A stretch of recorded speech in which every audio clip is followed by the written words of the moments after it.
Lionel, bonjour. Bonjour oui, Lionel. bonjour, Bonjour, vous êtes en Seine-et-Marne à la retraite, mais vous êtes guide en Alaska. Non, je suis pas à la retraite. J'habite aux États-Unis, j'ai la double nationalité, je travaille aux États-Unis. D'accord. Vous êtes guide en Alaska et je suis guide en Alaska, j'emmène des photographes voir des ours. Et je suppose que vous avez une arme. Bah oui, j'en ai plusieurs. Mais contre les ours. Mais contre les ours ou contre autre chose. Enfin, on évite de tuer les ours. Non, mais attendez, vous comprenez, Lionel, non, je ne tue pas les ours, moi je photographie les ours. D'accord. Peu importe, là n'est pas le sujet. Mais vous êtes armé et vous comprenez qu'un Américain ait le droit de porter une arme. Mais bien sûr, non seulement je le comprends, mais je l'approuve à 100%. Il y a beaucoup. Un Français ne peut pas comprendre le problème des armes aux États-Unis pour plusieurs raisons. D'abord, on vous avez entendu dire que l'amendement date de 1791, ce qui est vrai. Si ça n'a pas été changé depuis 1791, c'est justement parce que c'est dur. Changer l'amendement numéro 2 aux États-Unis, il faut bien que vous compreniez que c'est équivalent à dire on va rétablir l'esclavage. C'est à peu près la même chose. C'est impossible. Obama ne pourra rien faire. Parce que le Congrès, il faut 66% de gens qui votent pour. Il faut que tous les États soient d'accord. Parce qu'il ne faut pas oublier non plus que les armes aux États-Unis, c'est État par État. Et ce qu'on oublie de vous dire ici en France, c'est qu'à chaque fois qu'il y a une tuerie comme ça, c'est toujours dans un État qui est restrictif.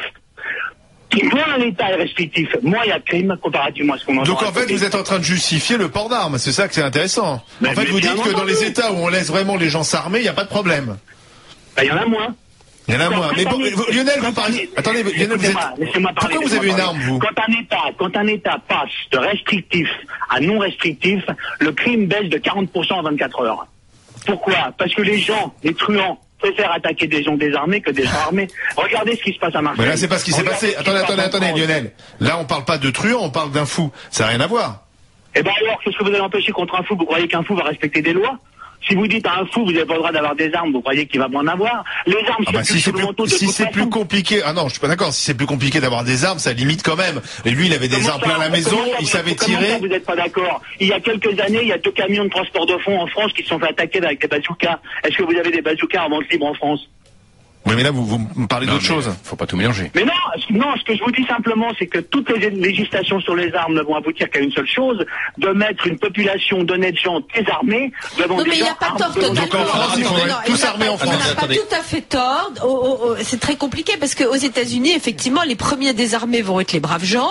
Il a raison. Enfin, c'est le pays le plus violent au monde, les États-Unis. Moi, je veux bien que les armes soient formidables. Je suis d'accord, mais essayez d'écouter un tout petit peu ce qu'il dit. Je pense que c'est assez logique. Mais bien sûr, enfin, Sophie de Menton, dommage qu'on puisse pas mesurer les QI chez vous, parce que vraiment, Sophie de Menton, c'est la seule personne logique et basique ici. Lionel, alors, excusez-moi, j'ai pas le QI de Sophie de Menton, mais j'ai une question à vous poser. Oui, allez-y. Quand on vous dit que les États-Unis, c'est le pays, sans doute l'un des pays les plus violents au monde, en tout cas, si on prend les pays, on prend les pays démocrates, c'est le pays qui a le plus de meurtres par arme à feu, etc. Vous en pensez quoi, vous? Mais d'abord, c'est pas vrai, parce que c'est vrai. Il faut déjà voir les statistiques. Quand on parle de meurtre à main à feu, on inclut dans les statistiques tous les drug dealers qui se tirent dessus. Non, on rapporte ça à la population. J'ai habité à Los Angeles, j'ai habité en Louisiane, j'ai habité en Alaska. Je peux vous dire qu'on peut se balader à Los Angeles la nuit, une fille peut faire du jogging sans problème. Regardez ce qui se passe à Marseille, regardez ce qui se passe en Corse. Les armes circulent ici. En Corse, on peut se balader aussi. Bourdin, il n'y a même pas une heure, racontait qu'il y avait des policiers qui étaient au téléphone qui disaient qu'il y avait des zones de non-droit en France, ils ne pouvaient même pas rentrer à Saint-Ouen. C'est vrai. Et aux États-Unis, ça n'existe pas. Vous plaisantez ou quoi? Vous plaisantez ou quoi? Ça n'existe pas. Mais il n'y a aucune zone de non-droit aux États-Unis. Il n'y a aucune zone de non-droit aux États-Unis. Enfin, attendez, là, on rigole. Mais c'est vous, vous connaissez les États-Unis, monsieur? Enfin, vous n'allez pas me dire qu'il n'y a pas des quartiers aux États-Unis, dans des quartiers difficiles où il n'y a pas d'armes, où ce ne sont pas les armes qui font la loi.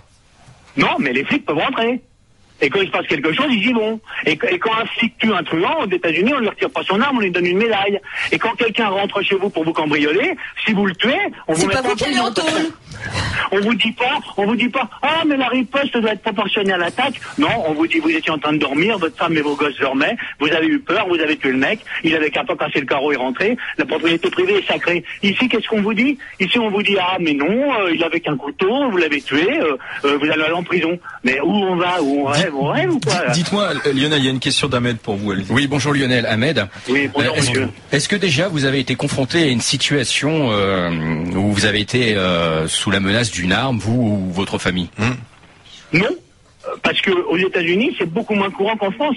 Moi, j'ai des clients qui viennent chez moi qui me disent j'étais cambriolé 20 fois, moi j'ai été cambriolé 12 fois. J'ai un Belge qui a été cambriolé 53 fois. Moi, j'habite depuis 35 ans aux États-Unis. Je n'ai jamais rencontré un seul Américain qui a été cambriolé. Ça n'existe pas. Pourquoi? Parce que si vous rentrez chez quelqu'un et qu'il vous tue, c'est bien fait pour vous. Hein? Alors qu'ici, on rentre chez les gens impunément. Et en plus, j'ai même un client belge qui a appelé la police parce qu'il tenait des cambrioleurs sous la menace d'un fusil de chasse, et les flics sont venus en 5 minutes et l'ont arrêté lui. Non mais c'est bien parce que sur ce que vous dites, il vous est jamais, depuis 35 ans, vous n'avez jamais eu aucun problème. Alors pourquoi s'armer? C'est la question que je pose. Mais non, c'est justement, il a pas de problème parce que les gens sont armés. Non, vous prenez le problème à l'envers comme d'habitude. Non, les gens sont armés. Non mais c'est pas ça. Il y a pas de meurtre aux États-Unis en fait. Non mais Lionel, est-ce que les gens qui vont venir chez vous savent que vous êtes armé? Pardon? Est-ce que les gens qui vont venir chez vous savent que vous êtes armé? Mais tout le monde est armé chez lui, il y a 250 millions d'armes. Dites-moi Lionel, pour terminer. N'oubliez pas non plus une chose très importante, c'est que cet amendement a été fait pour que les citoyens puissent se protéger de la tyrannie du gouvernement. Non, parce qu'en 1791, ils sortaient d'une occupation anglaise quand il y a eu la Constitution. Non, c'est pour créer des milices. Dites-moi, Lionel, pour terminer, pour conclure, dites-moi, qu'est-ce que vous avez comme arme que l'on comprenne bien quand vous êtes là-bas? Vous avez quoi? Dites-moi un peu.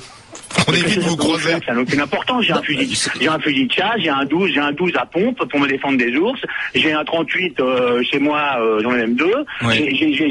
C'est une question de culture. Ouais, vous avez pas un fusil d'assaut? Vous avez un fusil d'assaut? Je vais vous dire quelque chose. Ouais. Quelque chose que les Français ne peuvent pas comprendre, qui est le plus important dans ce problème. C'est que c'est pas parce qu'on arme une honnête personne qui va devenir un truand ou un méchant. Ouais, mais Lionel, attendez, non, simplement, Lionel, une comparaison, parce que j'étais en train de regarder pendant que vous parliez, c'était très intéressant, les statistiques mondiales sur les homicides, ramenées par le nombre d'habitants. Eh bien, écoutez, les États-Unis sont 13e, nous, on est 28e, donc je préfère vivre en France quand même. Lionel, merci de ce témoignage en toute franchise. Dans un instant, on fait